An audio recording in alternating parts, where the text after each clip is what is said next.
جو اختیارات رب نے ہمیں عطا فرما دیے ہیں، زندگی ہماری انہی اختیارات کے استعمال سے گزرتی ہے، ہم اس میں آزاد ہیں۔ جب کوئی شخص، کوئی کنبہ، کوئی قوم، کوئی ملک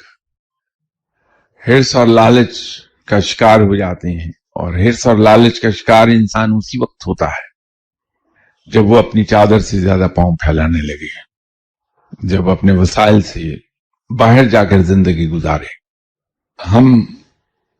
بدقسمتی سے عادی ہو گئے ہیں وسائل سے باہر پاؤں پھیلانے پر، اپنی چادر سے زیادہ پاؤں پھیلاتے ہیں۔ اسی چیز نے ہمیں بھکاری بنا دیا، اس لیے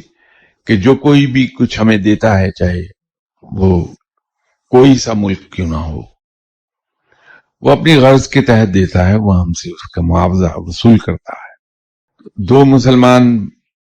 ملکوں کے درمیان برج کا کام کرنے کے لیے ضروری یہ ہے کہ ہم باوقار ہوں، اور باوقار اسی وقت ہوا جا سکتا ہے جو آپ صلی اللہ علیہ وسلم کے فرمان کے مطابق اوپر والا ہاتھ نیچے والے ہاتھ سے بہتر ہے۔